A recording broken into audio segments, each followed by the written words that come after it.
February 6 around 7:38 AM. Tinitingnan natin yung pag-apaw ng tubig dito sa may Mandolog Bridge, Iligan City. Hindi masyadong malakas yung ulan pero medyo matagal buong gabi umulan kaya naipon itong baha mula sa mga bundok na nakapalibot sa Iligan City. So nagkaroon ng konting mga pagbaha, mga 1 foot ang lalim sa may area ng Bagong Silang at saka Hinaplanon.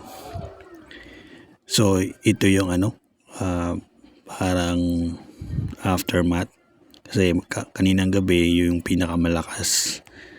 So ngayon hindi masyadong malakas yung ulan pero ang naiwan is yung mga putik-putik sa loob ng syudad. Makikita niyo sa video na to kahit saan may putik. Yan, dito sa may Novo, yan maputik, pinasok yung mga cellphone accessories na mga stalls. And makikita nyo, yung iba hindi pa alam.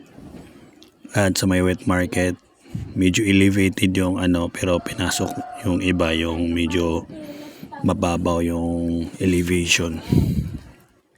Ayan, makikita niyo mga putik to.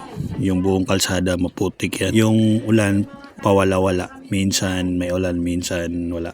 5 minutes may ulan, 5 minutes meron. Dito tayo nakatingin sa Tambakan River. Makikita natin yung gilid dyan sa kabila. Yung mga bahay-bahay dyan ay parang malapit na mahulog. Ayan, so sa estimate ko, nasa more than 2 feet ang lalim ng tubig kagabi, mga 2 feet hanggang 1 meter. Kasi imagine mo yung mga sasakyan, parang sabi nila lumutang daw, parang naano, palutang-lutang. So ibig sabihin malalim yan, hindi yan siya pwede sa 2 feet tapos lulutang. Nasa 1 meter yan. So dito tayo sa may city ay makikita natin yung mga sasakyan na yan, na mga nasira na anod.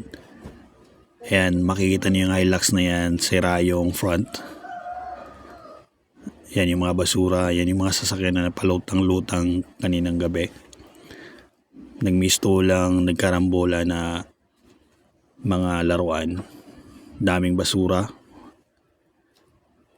Ayan, nakapile sa gilid-gilid ng kalsada yung mga sasakyan. Ayan, mga basura. Yan yung Hilux na sinasabi ko. Sira yung front. So dyan yan sa may City High, Iligan City High School. Okay, sa katabi naman ito sa Central, Iligan City Central, ayan, makikita natin yung race at saka yung jeepney na nakatiwangwang, nakabaliktad. Mga motor, ayan yung isang motor na parang basura lang na nakalagay sa gilid. Ito rin. Yan, so makikita natin ang dami-daming sasakyan sa kalsada na nagkarambola, parang laruan na palang palutang-lutang kaninang gabi. So ngayon lang siya na-rescue or na abutan ng ating mga disaster rescue. Daming basura, yan. So, ito yung pinaka-brutal. Makikita niyo yung sasakyan na yan, ang layo sa kalsada, dyan siya napunta. So ang daming mga kahoy, isang tambak na basura.